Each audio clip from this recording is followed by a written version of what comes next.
नमः शिवाय गुरवे सच्चिदानन्दमूर्तये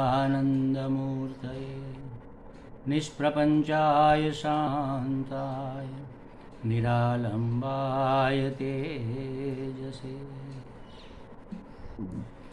हरिओम प्रभु जी, हरिओम। आज के इस प्रश्न परिषद में आप सबका स्वागत है। आज का प्रश्न बेंगलोर से ज्योति गुप्ता जी का है। उन्होंने पूछा है कि यदि हम कर्ता भाव का त्याग करके कर्म को करते हैं, यदि हम कर्ता भाव का त्याग करके कर्म को करते हैं,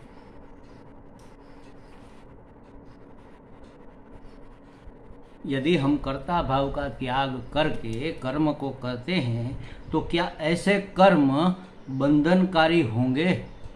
तो क्या ऐसे कर्म बंधनकारी होंगे और क्या कर्म फल भी प्राप्त होगा?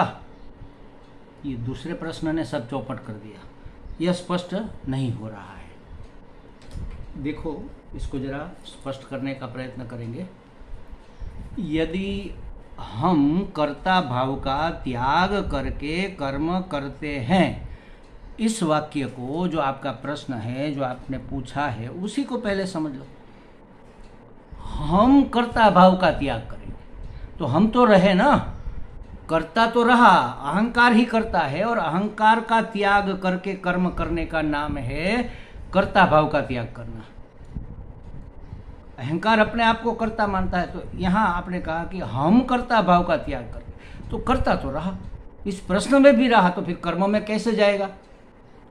हम अपने आप को, आप मतलब अहंकार को छोड़ ही नहीं सकते ना। इतने आदी हो गए हैं, इतने एडिक्ट हो गए हैं, इतने नशीले हो गए हैं, मतलब नशेड़ी हो गए हैं कि अपने अहंकार का नशा 24 घंटे सर चढ़ा रहता है। तो जब तक ये नशा नहीं उतरेगा, कैसे कर्ता भाव का त्याग करके कर्म करोगे?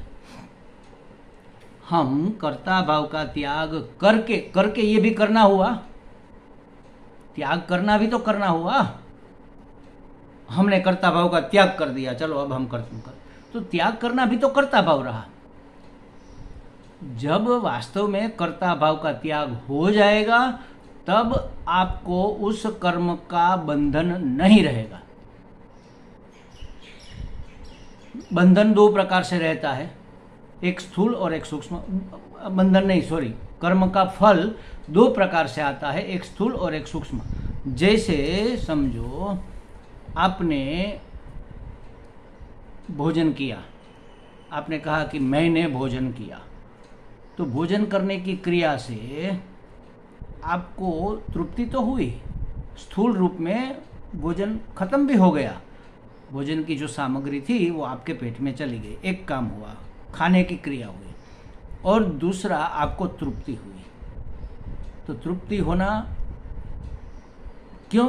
क्योंकि आप और ये सब तो स्थूल समझ लो, लेकिन उस कर्म का एक फल ये हुआ कि वह कर्म आपके लिए बंधन बन गया। ये सूक्ष्माति सूक्ष्म परिणाम है, इसका फल है। क्या बंधन हो गए? अरे भोजन बहुत बढ़िया था, रवा डोसा, ये तो उत्तम, आज तो मज़ा ही आ गया। बस मन में एक संस्कार बैठ गए, वही बार बार दोहराने से फिर वो वासना बन गए, और फिर उसके बगैर आप रह नहीं पाओगे। आदत बन गई, वासना बन गए, फिर आप उसके बगैर रह नहीं पाओगे। ये बंधन हो गया, खाना ही पड़ेगा, उसकी इच्छा मन में उठती ही रहेगी, आज नहीं तो कल, कल नहीं तो परसों, लेकिन एक बार फिर खाएंगे। बिना खाए रह नहीं सकते। जब रेस्टोरेंट में जाएंगे, सब कहेंगे हमें यह खाऊं, मैं, आप कहेंगे नहीं, मैं तो रवा डोसा ही खाऊंगा। वो वासना आपको प्रेरित करेगी। तो जो क्रिया हो रही है, स्थूल रूप में उसका कुछ भी परिणाम आ सकता है, उसका फल हो सकता है, और सूक्ष्म रूप में भी उसका फल हो सकता है, आपको बंधन करेगा। लेकिन अगर कर्ता भाव का त्याग हो गया है, कर्ता भाव ही नहीं है, मैं भी नहीं है और करता हूं यह भावना भी नहीं है, तो उसके भी दो परिणाम हो गए। एक तो भोक्ता नहीं रहने के कारण आप बंधन में नहीं पड़ोगे, वही काम दूसरी बार करने की इच्छा नहीं होगी, उसके संस्कार नहीं है, दूसरी बार करने की इच्छा नहीं होगी, और बार बार नहीं करने के कारण उसकी आदत नहीं होगी, और आदत गहराई में बैठ जाएगी, तभी तो वासना बनेगी। तो आदत ही नहीं है तो फिर वासना कैसे बनेगी? तो बंधन कैसे रहेगा? करना ही पड़ेगा, बंधन नहीं रहेगा। तो ये हुआ सूक्ष्म फल। जब कर्ता भाव हम नहीं है तो बंधन नहीं रहता। उसका एक स्थूल परिणाम भी आता है। आपने कर्ता भाव नहीं रखा और आपने भोक्तापन नहीं रखा, भोगा भी नहीं, तो आपको बंधन नहीं होगा, लेकिन आपने जो किया है उसका एक परिणाम तो होगा। किया हुआ व्यर्थ नहीं जाता, गीता जी कहती है। तो उसका एक परिणाम होगा, किसी को उसका फायदा होगा, समाज को फायदा होगा, देश को फायदा होगा, राष्ट्र को फायदा होगा, अपनी परंपरा को फायदा होगा, आपको भी फायदा होगा। क्या होगा? अगर कर्ता भाव के बिना हम कर्म करेंगे तो उसका असर ये होगा, उसका परिणाम ये होगा, उसका फल ये होगा, हमें भी मिलेगा और सबको भी मिलेगा। देखो, आपने जैसे निस्वार्थ भाव से किसी सत्संग में गए आप, और अभी सत्संग शुरू नहीं हुआ, 8 बजे सत्संग है, आप 7:30 बजे पहुंच गए, क्योंकि आपकी बस की व्यवस्था या तो आपके ट्रैवलिंग की व्यवस्था कुछ ऐसी थी, इसके बाद आपको वहां जाने के लिए कोई सुविधा नहीं मिलने वाली थी, आप थोड़े जल्दी पहुंच गए। चलो कोई बात नहीं, आधा घंटा पहले पहुंच जाते हैं, कुछ बैठकर ध्यान करेंगे या जप करेंगे, कुछ करेंगे, और आप पहुंच गए। अब पंडाल में सब लोग व्यवस्था कर रहे हैं, कोई कुर्सी जमा रहा है, कोई दरी बिछा रहा है, आपने भी उसमें सहयोग कर दिया, कुर्सियाँ बिछाने में सहयोग कर दिया, आपने कुर्सियाँ बिछाई। तो आपने जो कर्म किया उसका स्थूल फल तो ये हुआ कि कुर्सियाँ बिछ गई, उस पर लोग बैठने की सुविधा को प्राप्त कर सके, सुविधा हो गई ना लोगों को। तो सत्संग मंडल के लोगों को उसका फल मिला, जो काम कर रहे थे उसको भी इसका फल मिला, उसको इतना कम करना पड़ा, उसको सहायता मिल गई, थोड़ा विश्राम मिल गया, उसको भी उसका फल मिला। आपने कोई सेवा करने के भाव से या कुछ कर्म करने के भाव से ये नहीं किया था, कुछ कोई भाव ही नहीं था, वो लोग कर रहे थे, आपने जरा हाथ बटा दिया बस। न तो आपके अंदर मैं कर रहा हूँ ऐसा भाव था, न तो आपके अंदर ये भाव था कि यहाँ पर मेरे लोग बैठेंगे, ये 10 कुर्सियाँ मैंने बिछाई तो मेरे 10 दोस्त जो अभी आ रहे हैं उसको हम बिठाएंगे, उसका फल ये भी आपके अंदर भाव नहीं था। तो आपका अंतःकरण शुद्ध हुआ कैसे पता चलेगा? कुछ काम करने से अगर हमारे मन में कर्ता भाव नहीं है तो अंदर हमें शांति का, प्रसन्नता का एहसास होता है। प्रसन्नता ही स्वच्छता है। देखो, सरोवर जब बिल्कुल शांत और स्वच्छ होता है तब संस्कृत शास्त्र में ऐसी उपमा दी जाती है कि स्वच्छ प्रसन्न सरोवर के किनारे 2 बगुले बैठे थे, प्रसन्न सरोवर। प्रसन्न मतलब चोखा, शांत, स्वच्छ। हम प्रसन्न खुश को कहते हैं, तो हमें जो खुशी होती है मतलब शुद्धि हुई। प्रसन्न सरोवर मतलब शुद्ध सरोवर, चोखा बिल्कुल। तो उसी तरह हमारे अंदर जो खुशी होती है वह शुद्धि का एक अंश है। धीरे धीरे बार बार शुद्धि होते होते अंतःकरण शुद्ध हो जाएगा, ये फल है।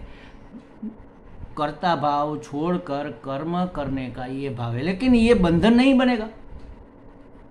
क्यों नहीं बनेगा भाई? बार बार खुशी लेने का मन नहीं करेगा क्या? नहीं करेगा, करेगा, लेकिन ये बंधन इसलिए नहीं बनेगा क्योंकि खुशी माने आनंद, ये तो हमारा स्वरूप है। हमने और कुछ तो नहीं पाया, अपने आप को पाया। अपने आप को पाने में क्या बंधन होगा? बंधन तो तब होता है जब किसी दूसरी चीज वस्तु को पाना है, क्योंकि उसको पाने में कुछ मजबूरियां होती है। हम स्वतंत्र नहीं रहते, कई कारण उसके अंदर काम करते हैं।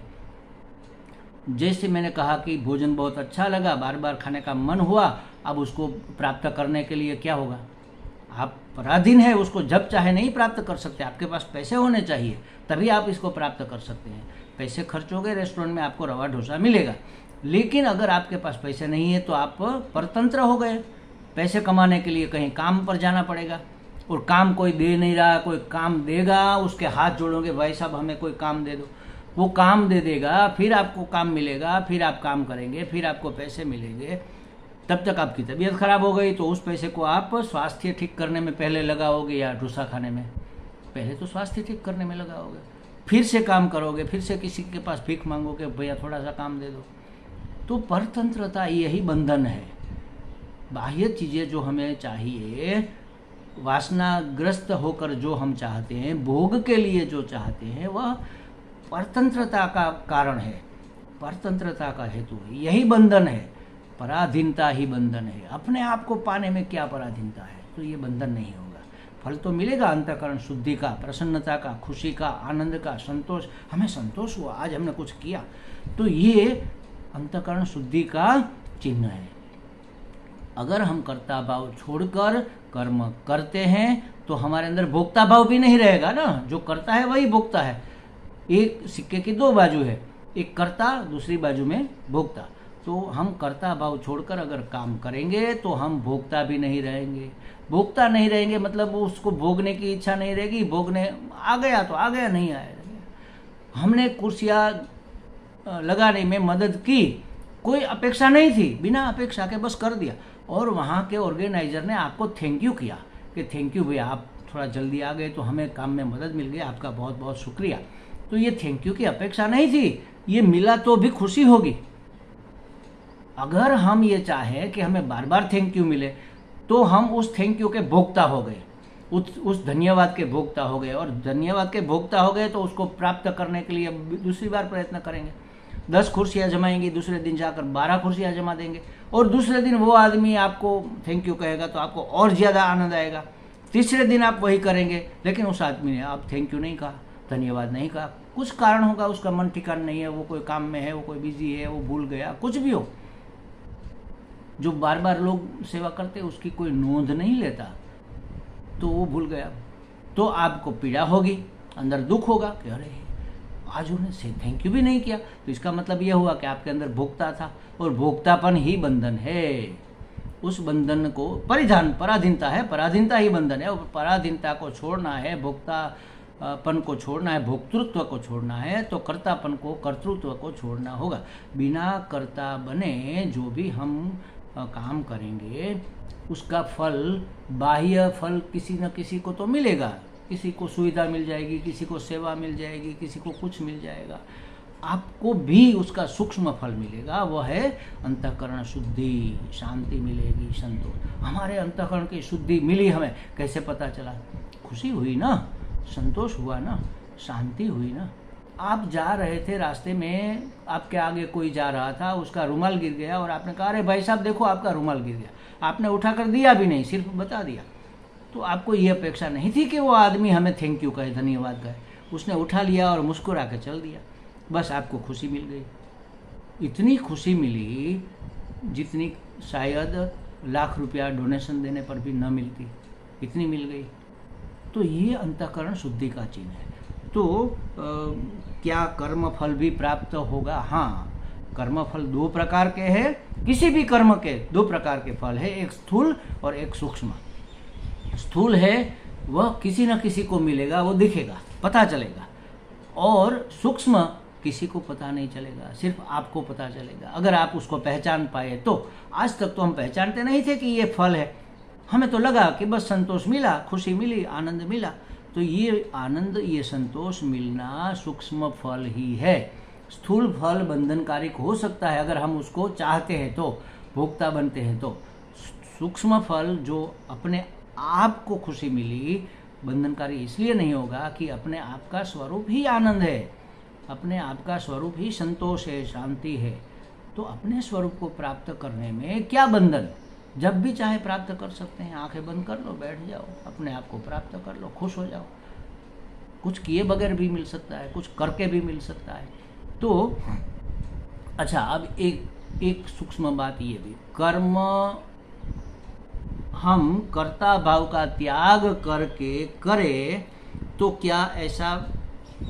क्या वह बंधनकारी होगा? नहीं होगा। कर्ता भाव का त्याग करके अगर आप कर्म करें तो बंधन नहीं होगा। लेकिन कर्ता भाव का त्याग करोगे कैसे? हम तो बीच में रहेगा ही, जो हमने कहा ना, आपके वाक्य में भी है, हम कर्ता भाव का त्याग करके, त्याग करने वाला रहा, हम रहा, 2 तरह से हमने अपने आप को दिखा दिया। अपने आप को माने अपने अहंकार को अभिव्यक्त कर दिया, यही तो करता है। तो अहंकार छोड़कर, अपने आप को छोड़कर कैसे करोगे? ये तो बहुत मुश्किल है। ज्ञानी, बड़े बड़े ज्ञानी पुरुष भी बड़ी मुश्किल से ये कर सकते हैं। इसका एक आसान रास्ता ये है, ईश्वर को समर्पित करके करो। ईश्वरेच्छया, ईश्वर की इच्छा से, ईश्वर की इच्छा के अनुसार, ईश्वर की योजना के अनुसार, अंदर से जो प्रेरणा वो दे रहा है उसके अनुसार कर दिया, फल की इच्छा के बिना। नेच्छया कृतम, अपनी इच्छा के अनुसार नहीं, ईश्वरेच्छया, ईश्वर की इच्छा के अनुसार, नेच्छया कृतम, अपनी इच्छा के अनुसार नहीं, ईश्वर की इच्छा के अनुसार। मतलब कि समर्पण भाव से अगर हम कर्म करेंगे तो न वहाँ हम रहेगा न कुछ करना रहेगा। ईश्वर ने करवाया, हमने कर दिया, हमने कर दिया यह बोला तो भी मर गए, ईश्वर ने करवाया, हो गया।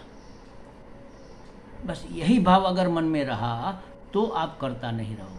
तो ईश्वर को समर्पण करने से ही कर्तापन मिट सकता है। मैं करता हूँ, एक ये जो ऐसा सत्संग एक जगह चल रहा था कि कोई भी इच्छा रखे बगैर आप अगर ये करोगे तो आपको परमात्मा प्राप्ति हो जाएगी। तो एक आदमी आया कि भगवान अब तो हम कुछ भी अपेक्षा रखे बगैर काम करेंगे तो हमको प्राप्ति हो जाएगी ना। तो यही तो इच्छा रही प्राप्ति होने की, ये इच्छा भी नहीं रखनी है, अपने आप होगी, वो तो होगी। ये सिद्धांत बता रहे हैं, उसको हेतु बनाकर हमें थोड़े ही काम करना है कि हमें शांति मिले इसलिए हमें सेवा करनी है। तो आप करता हो गए क्योंकि शांति आप भोगना चाहते हैं, वो तो मिलेगी ही मिलेगी। आपने उसके लिए एक नियम क्यों बनाया, आपने उसके लिए एक संकल्प क्यों किया? आई बात समझ में? मैं ये कहना चाहता हूँ कि कुछ किए बगैर भी, कुछ किए कर्ता भाव रखे बगैर हम करेंगे तो हमें संतोष मिलेगा। तो अगर हमें संतोष चाहिए तो कर्ता भाव रखे बगैर करो, तो संतोष चाहिए मतलब अपेक्षा हो गई, तो कर्म फल की इच्छा हो गई, और इच्छा है तो बंधन है। हमें संतोष मिलेगा, जितना मिलना चाहिए था उतना नहीं मिला तो फिर परेशानी रहेगी। हमें शांति मिलेगी